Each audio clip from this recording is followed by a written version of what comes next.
দোয়াকে আল্লাহ তিন ভাগে ভাগ করে। তো কিছু দোয়া আমি শুরুতে বলেছি যে আল্লাহ দেয় না, কারণ আল্লাহ জানে এটা দিলে ক্ষতি হবে। আমরা বুঝি না তো, মেয়েটার বিয়ে হবে, ছেলে পছন্দ হয়েছে, ছেলে ডাক্তার ইঞ্জিনিয়ার, বর্তমানে তো এগুলো পাইলে আমরা মনে করি যে অনেক যোগ্য জামাই পাইছি, আলহামদুলিল্লাহ ভালো। বুয়েট থেকে পাশ করা, ঢাকা মেডিকেল থেকে পাশ করা ডাক্তার ইঞ্জিনিয়ার যোগ্য আমরাও বলি। কিন্তু আপনি আল্লাহর কাছে বলছেন, আল্লাহ এই জামাইটা যেন আমার মাইয়ার লগে বিয়া হয়। মোটামুটি কথাবার্তা চলছে, আবুল কালাম আজাদ হুজুর কইছে দোয়া করলে তুমি কবুল করো, তুমি ফিরাও না। আমরা কিন্তু জামাই বউ মিল্লা তাহাজ্জুদ করে আল্লাহ তোমারে কইতাছি এই জামাই যেন হয়, কিন্তু পরের দিন শুনলেন যে বিয়া হইব না।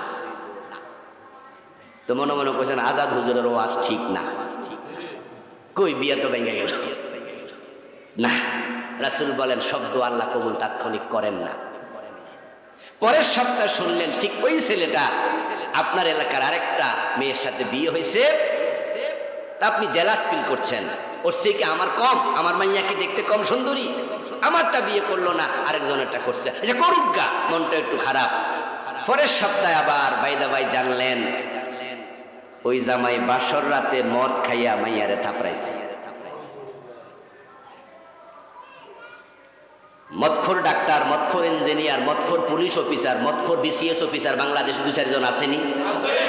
কলেজ লাইফে মদ খায়, ইউনিভার্সিটিতে মদ খায়। আপনি যখন শুনছেন যে বেটা বাসর ঘরেও মদ খাইয়া মাতলামি কইরা নতুন বউরে থাপড়াইছে, আপনি তখন কইছেন আল্লাহ সারাইছে আমার মাইয়ার বিয়ে নেই। তা আগে যে দোয়া করছিলেন কবুল হলে আজকে আফসোস করতেন। এটা আপনার মেয়ে হলে আজকে আপনি আফসোস করতেন যে আল্লাহ এটা কি হলো, আমার মায়ের তাকদীর এত খারাপ। এই জন্য সকল দোয়া তাৎক্ষণিক করে পিছনে পিছনে তাকাইবেন না। বাদ চুলার উপরে বসাইয়া 3 মিনিট পরে কি সাইল টিপা শুরু করে দিবেন, আর সময় দেন না। দোয়া করে পিছনে ফিরে তাকাবেন না, তো কবুল হইল কিনা দরকার নেই।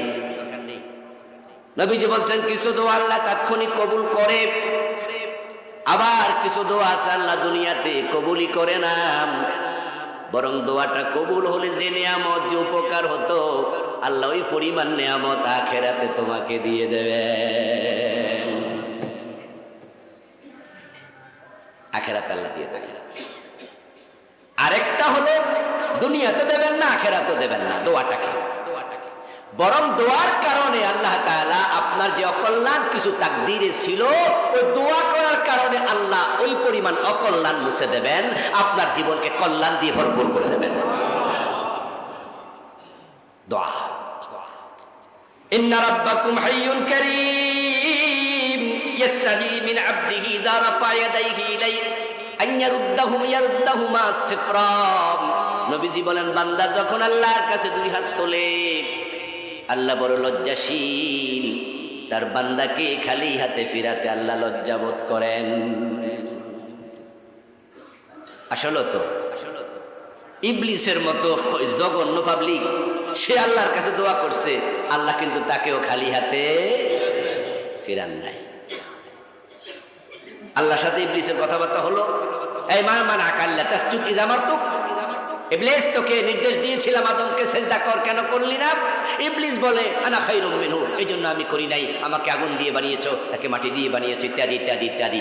আল্লাহ বলে ফাখরুজ, বেরিয়ে যা, আমার কথা শোনস নাই, আবার আমার সাথে তর্ক করিস, অহংকার করছিস, বেরিয়ে যা। তো ইবলিস আল্লাহর কথা শুনে জান্নাতের সীমা থেকে বেরিয়ে গেল। তো বেরিয়ে আবার আল্লাহকে বলতেছে রব্বি, রব্বি অর্থ কি? মানে দোয়া শুরু। আমরা বলি রব্বি জিদনি, রব্বির হামহুমা কামা রব্বায়ানি, রব্বি রব্বি আমার রব। ইবলিস বলতেছে, জান্নাতের সীমা থেকে বের হয়ে গেছে। আল্লাহ তার উপর খুবই খেপা রেগে গেছে। ফাইন্নাকা রাজিম, শব্দ বড় শক্ত, তুই অভিশপ্ত, বেরিয়ে যা। তো সেও জানে আল্লাহ খুব রেগে আছে, সে আল্লাহ রাগ থামানোর জন্য এবার রাব্বি বলা শুরু করছে, ও আমার রব। সে তো খুব ধূর্ত। ইবলিস কিন্তু চালাক না, ইবলিস কি ধূর্ত। চালাক মানে ক্লেভার, এটা ভালো গুণ। আর যারা কানিং ম্যান, ধূর্ততা, ফাজিল। ইবলিস বড় ধূর্ত, সে আল্লাহকে রব বলে থামাইতে চায়। সে জানে যে আল্লাহ তো বড় রহমান, তাই রব কইলে মনে আল্লাহ দয়া হবে। সে আবার আল্লাহকে বলে ফানযিরনি ইলা ইয়াউমি ইউবাসুন, আল্লাহ আমাকে তো জান্নাতের সীমা থেকে বের করে দিয়েছো, তাহলে তুমি তো আমার রব, তোমার কাছে আমার প্রার্থনা কিয়ামত পর্যন্ত আমারে হায়াত দাও। তো আল্লাহ না মহান, তিনি কাউকে তো খালি হাতে ফিরান না, সাথে সাথে কয় যা কবুল, ইন্নাকা মিনাল মুনজারিন, তোর দোয়া কবুল, কিয়ামত পর্যন্ত হায়াত দিলাম। দোয়া কবুল হয়েছে না? আমরা কি কেউ অভিশপ্ত? আল্লাহর সাথে আমরা কেউ সম্পর্ক খারাপ করি? বরং আমরা তো আল্লাহকে ভালোবাসি, ঠিক কি না? আল্লাযীনা আমানু আশাদ্দু হুব্বান লিল্লাহ, আমরা মুমিন, আমরা আল্লাহকে ভালোবাসি দুনিয়ার সবার চেয়ে বেশি। আলহামদুলিল্লাহ। নিশ্চয়ই নিশ্চয়ই নিশ্চয়ই ছেলে মেয়ে মা বাবা, আপনার চোখের সামনে আপনার ছেলে যদি ফজরের নামাজ না পড়ে আপনি রাগ করেন না? তার ঘুমকে আপনি মনে করেন যে ঘুমের দাম বেশি, আমার ছেলে ফজর না পড়লে অসুবিধা নাই, বরং আপনি ফজর কাজা দেখে আপনি রেগে যান, কম্বল টান দিয়ে ফালাই দেন, উঠতে না চাইলে কানে ধরে তোলেন। প্রমাণ হয়ে গেল আপনার সন্তানের আরামের চেয়ে আল্লাহর আদেশের মূল্য আপনার কাছে। আপনি ছেলে থেকে আল্লাহকে ভালোবাসেন, মেয়ে থেকে ভালোবাসেন, বউ থেকে ভালোবাসেন, মা থেকে ভালোবাসেন, বাপ থেকে ভালোবাসেন। তো যে ইবলিসকে আল্লাহ দোয়া কবুল করছে, আপনারটা কবুল হলো হবে না? এত নিরাশ হন কেন, হতাশ হন কেন? আল্লাহ সবার দোয়া কবুল করে, তিন ভাবে হয় বলেছি। এরপর কোরআনে আল্লাহ তাআলা কিছু উদাহরণ দিয়েছেন, যেমন হযরত ইব্রাহিম আলাইহিস সালাম দোয়া করছে রব্বি হাবলি সালেহিন, আল্লাহ দিয়ে দিয়েছে ইসমাইলকে, দিয়েছে ইসহাক, এমন সন্তান দিয়েছে, আল্লাহু আকবার। আগে মোটেও হয় নাই, বয়স ৮৬, কিন্তু আল্লাহর কাছে যখন চাইতেছে এক পর্যায়ে আল্লাহ দিয়েছে। ইসমাইলের বংশ থেকে দিয়েছে পৃথিবীর সেরা নবী মুহাম্মদুর রাসূলুল্লাহ। ইসহাকের বংশ থেকে দিয়েছে ১২,০০০ নবী। ইসহাক আলাইহিস সালামের ছেলের নাম ইয়াকুব, ইয়াকুবের নাম ইসরাইল, উনার সন্তানদের নাম বনি ইসরাইল। আর বনি ইসরাইলে নবী আসছে, ঐতিহাসিকগণ মুফাসসিরগণ বলেন ১২,০০০। দোয়া কবুল হয়, এটাই প্রমাণ।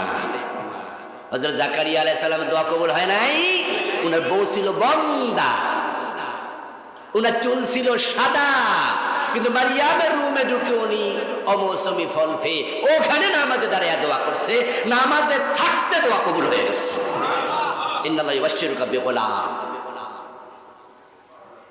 আল্লাহ তোমাকে একজন সন্তানের সুসংবাদ দিচ্ছে। ইউবাশশিরুকা বিয়াহইয়া, আল্লাহ শুধু সন্তান দেয় নাই, আল্লাহ সন্তানের নিজের নাম পর্যন্ত রেখে দিয়েছে। সুবহানাল্লাহ, দোয়া কবুল হয়। قال رسول الله صلى الله عليه وسلم من فتح له منكم باب الدعاء فتحت له ابواب الرحمه, তোমাদের যার জন্য আল্লাহ দোয়া করার দরজা খুলে দিয়েছে, দোয়া করার মন দিয়েছে, সে দোয়া পারে, দোয়া শিখেছে, দোয়া করছে, এবং সে দোয়া ছাড়া কোনো কাজ শুরু করে না, দোয়া ছাড়া সে চলে না, দোয়াকে সাথে নিয়ে চলে।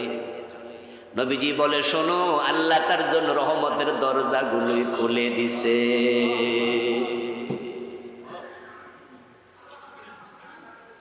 বড় সৌভাগ্যের ব্যাপার যারা দোয়া করতে পারেন।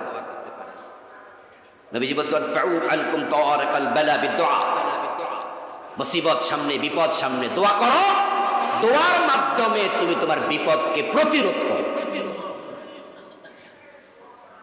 প্রতিরোধ প্রতিরোধ গাড়ি নিউট্রালে রেখেছেন, কিন্তু উঁচু নিচু জায়গা খেয়াল করেন নাই। গাড়িটাকে আপনার উচিত ছিল এটাকে আপনি যখন রাখবেন, বন্ধ করবেন, আপনি একবার এটাকে বন্ধের জায়গা যেটা ওখানে গিয়ারটা নেবেন, ভুলে নিউট্রালে রেখেছেন। এর মাঝে কিন্তু গাড়ি উঁচু নিচু হলে আর থামবে না, সে নিজের মতো করে চলবে। তখন কেউ দেখলে এসে ধাক্কা মেরে ধরলে কিন্তু থামবে না। নিউট্রালের গাড়ি ধাক্কাইলে চলে, ধরলে আবার থামে, প্রতিরোধ করা যায়। তো আল্লাহ যতই বিপদ দেখ, মুসিবত দেখ, রাসূল শিখায় দোয়ার মাধ্যমে তুমি ঠেকা দাও, ওই দোয়ার কারণে আল্লাহ বিপদ থামাইয়া দেবে। দুনিয়া এমন আশ্চর্য জায়গা, এখানে বিপদ ছাড়া কোনো মানুষ নাই, কোনো হুজুরও নাই যে হুজুরের বিপদ হয় না, আর আল্লাহর নবী পর্যন্ত নাই। গত জুমায় বলেছি হযরত আইয়ুবের অসুস্থতা ছিল লাগাতার কত বছর? 18 বছর। এই জন্য বিপদ মুসিবতকে দোয়া দোয়া দোয়া দোয়া, আল্লাহ দোয়া ফিরায় না, আল্লাহ দোয়া কবুল করে। তবে দোয়া কবুলের জন্য কিছু শর্ত আছে। আপনি আমার ওয়াজ শুনে আজকে কালকে বাসায় বসে দোয়া শুরু করবেন যে আল্লাহ আমার সৌদি আরবের প্রেসিডেন্ট বানিয়ে দাও। তো আপনি সৌদি আরবের নাগরিক হয়েছেন না, তো সিস্টেমের বাইরে দোয়া করলে হবে? আপনি দোয়া করলেন যে আল্লাহ দোয়া যেহেতু কবুল হয়, আমি মরতে চাই না, আমার কিয়ামত পর্যন্ত হায়াত দাও। আল্লাহ তো বলে কুল্লু নাফসিন যায়কাতুল মউত, মরা লাগবে। তুমি এমন হায়াত কেন চাও, এমন দোয়া কেন করো? এসব তুমি চাইও না। এই জন্য সীমা লঙ্ঘনের দোয়া করা যাবে না, এটা একটা। আরেকটা হলো কোন গুনাহের দোয়া করা যাবে না। বিয়ে করেছেন, আপনার বৈধ বউ, তার ব্যবহারে আপনি অসন্তুষ্ট, আর আল্লাহর কাছে দোয়া শুরু করলেন আল্লাহ তালাকের ব্যবস্থা করে দেন, পৌরনিকতাটা সীমা লঙ্ঘন করছেন, গুনার দোয়া করছেন। আল্লাহ মাইন্ড করে যে ব্যাককল তুই কার কাছে কি চাইবি এটা বোঝস না, আমি তো রহমান, তো আমার কাছে তুই কাতিউর রহম, সম্পর্ক বিচ্ছিন্ন দোয়া তুই করস কেন? নবীজি নিজে বলছেন সম্পর্ক বিচ্ছিন্নতার দোয়া আল্লাহর কাছে করো না, এটা করলে আল্লাহ তোমার দোয়া কবুল, তিনি ফিরে তাকাবেন না, তিনি মাইন্ড করবে। দোয়া কবুলের আরো অনেকগুলো শারায়াত আছে, আমি এই বইতে 6টা লিখেছি। দোয়া কবুলের বিশেষ কিছু সময় আছে, কিছু কিছু সময় আছে স্পেশালি দোয়া কবুল, যেমন সেজদার দোয়া। সাধারণ অবস্থার দোয়ার চেয়ে সেজদার দোয়া কবুল হয় বেশি। নবীজি বলেন আকরাবু মা ইয়াকুনুল আবদু মির রাব্বিহি ওয়া হুয়া সাজিদ ফাআকসিরুদ দুআ। মানুষ যখন সেজদায় যায় তখন সে আল্লাহর খুব নিকটে চলে যায়, আর আল্লাহর যেহেতু নিকটে গেছো এখন বেশি বেশি দোয়া করে। নবীজি কোনো বিপদ দেখলে সেজদায় মানে নামাজে দাঁড়িয়ে যেতেন, আর নামাজে তো সেজদা আছে, আর আল্লাহ শিখাইছে ফাস্তাঈনু বিস-সাবরি ওয়াস-সালাহ, আল্লাহর কাছে নামাজ আর ধৈর্যের মাধ্যমে সাহায্য চাও। যাদের যে সমস্যা আছে সেজদা গিয়ে বলবেন, এখানে সেখানে বলার চেয়ে সেজদায় বলা ভালো। খাজা বাবার কাছে না, কিন্তু আবার কেউ কত রাস্তা হেদিকেও দেখায়, কেউ ফিরে না খালি হাতে দোয়ার জন্য চলে যায় বাইজিদ বুস্তামি। আমাদের দেশের লোকেরা পাগল হয়ে আল্লাহর কাছে যাও, সেজদায় যাও, সেজদা সেজদা গিয়ে বলো, আল্লাহ দোয়া করবে। আযান এবং ইকামতের মাঝখানে দোয়া কবুল হয়। সফর অবস্থায় দোয়া কবুল, রাসূল বলছেন 3 ব্যক্তির দোয়া আল্লাহ ফিরায় না, তার মাঝে একজন মুসাফির, দাওয়াতুল মুসাফির। যখন আপনারা সফরে থাকবেন দোয়া করবেন। আর দোয়া কবুল হওয়ার আরেকটা চমৎকার পন্থা রাসূল শিখাইছে, তুমি যদি চাও তোমার দোয়া কবুল হোক, তাহলে অনুপস্থিত কোনো ভাইয়ের জন্য, কোনো বোনের জন্য দোয়া করবা। তাহলে একজন ফেরেশতা আল্লাহ পাঠাইয়া দেয়, ওই ফেরেশতা তোমার মাথার পাশে বসে বলে এই দোয়াটা আল্লাহ যেন তোমার পক্ষে কবুল করে, আমি ফেরেশতা দোয়া করছি। আমরা তো অন্যের জন্য দোয়া করতে চাই না, অন্যের জন্য দোয়া করলে কিন্তু সবচেয়ে বেশি লাভ কার? আপনার নিজের। দোয়া করবেন। শেষ সাথে দোয়া কবুল হয় তাহাজ্জুদের সময়। ফরজ সালামের সালাম, ফরজ নামাজের সালাম ফিরিয়ে, ফরজ সালাতের নামাজ সালাম ফিরিয়ে দোয়া কবুল হয়, তখন দোয়া করবেন। নবী দোয়া শিখেছেন আস্তাগফিরুল্লাহ আস্তাগফিরুল্লাহ আস্তাগফিরুল্লাহ, শিখান নাই? আল্লাহুম্মা ইন্নী আলা যিকরিকা ওয়া শুকরিকা ওয়া হুসনি ইবাদাতিকা। নবীজি অনেক দোয়া করতেন সালাম ফিরাইয়া, আর আমরা তো এগুলো অনেকেই পড়ি না, আমরা দাঁড়ায়া যাই। ভালো যখন থাকবেন, সুখের সময় দোয়া করলে দুঃখের সময় দোয়া করা লাগে না, আল্লাহ নিজে কবুল করে। সুবহানাল্লাহ বলেন। আমরা তো সুখের সময় দোয়া করতে চাই না, বিপদে পড়লে দোয়া একটু বেশি হয়। নবীজি বলছে না, তোমাদের মাঝে যে চায় মান সাররাহু আন ইয়াস্তাজিব আল্লাহু লাহু ইনদা শাদায়েদ ওয়াল কারবি ফালিয়ুকসিরুদ দুআ ফির রাখা। আমার রাসূল বলেন যে চায় তার বিপদে, তার মুসিবতে আল্লাহ তার পক্ষে থাকুক, তার দোয়া আল্লাহ কবুল করুক, সে যখন ভালো থাকে তখন যেন বেশি বেশি দোয়া করে। দেখ মক্কা মদিনায় গেলে দেখবেন, যখন আমরা রমাদানে যাই, ভিতরের নামাজ যখন জামাতের সাথে হয়, তখন এক এক সময় 30 মিনিট 20 মিনিট 25 মিনিটও তারা ভিতরে দোয়া করে। কত লম্বা দোয়া, কত শব্দে দোয়া। এজন্য দোয়া করবেন। বৃষ্টি নাজিলের সময় দোয়া কবুল হয়, অসুস্থ রোগীর দোয়া কবুল হয়। নবীজি বলেছেন, যখন তুমি কোনো রুগী দেখতে যাবে তখন রুগীকে বলবে যে ভাই আপনি একটু আমার জন্য দোয়া করেন। অসুস্থ রুগীর দোয়া ফেরেশতাদের দোয়ার মতো। তবে অসুস্থ ব্যক্তি যদি মুত্তাকি পরেজগার হয় তাহলে দোয়া কবুলের সম্ভাবনা আরো বেশি থাকে। ইফতারের সময় দোয়া কবুল হয়। জুমার দিন একটা সময় আছে, নবীজি বলছেন ওই সময়ে দোয়া করলে আল্লাহ দোয়া ফিরান না। ওই সময়টা কোনটা? আজানের পর থেকে শুরু হয়, ইকামতের আগে অথবা নামাজের পরে আপনার শুরু হয় সূর্যাস্ত পর্যন্ত। কোন হাদিসে পাওয়া যায় আসর থেকে মাগরিব পর্যন্ত। নির্দিষ্ট করে রাসূল বুঝান নাই, বলেন নাই যে অমুক টাইম। আশা করা যায় এই টাইমগুলোতে হবে। এর মানে তিনি বুঝালেন সুযোগ পাইলে জুমার দিন দোয়ায় লিপ্ত হও, রত হও। দোয়া কবুলের জন্য একটা শর্ত হলো হালাল খাবার লাগবে। হারাম খাইয়া কাবার অঙ্গনে যাইয়া দোয়া করলো কবুল হবে না। রাসূল বলছে দুই হাত উপরে তুলি ইয়া রব ইয়া রব ইয়া রব করছে, কাবার সামনে দাঁড়াইয়া মুলতাজামে বুক লাগাইয়া, কিন্তু মাতআমহু হারাম ওয়া মাশরাবুহু হারাম ওয়া মালবাসুহু হারাম ওয়া গুযিয়া বিল হারাম ফান্না ইস্তাজাবু লিযালিকা। পেটে হারাম, রক্তে হারাম, গোশতে হারাম, জামা কাপড়ে হারাম। তুমি হারাম খাইয়া দোয়া করলে কবুল কেমনে হবে রে? ইন্নাল্লাহা তাইয়্যিব লা ইয়াকবালু ইল্লা তাইয়্যিবা। আল্লাহ তাআলা পবিত্র, তিনি অপবিত্র কিছু কবুল করে না। তাহলে এবার পুরা ওয়াজ কিন্তু পানি ঢাইলা দিলাম না, এতক্ষণ চা করলাম, দিলাম নি পানি ঢাইলা। কারণ বাংলাদেশের লোকেরা হারাম খায় না এমন লোক সমাজে পাওয়া সহজ না।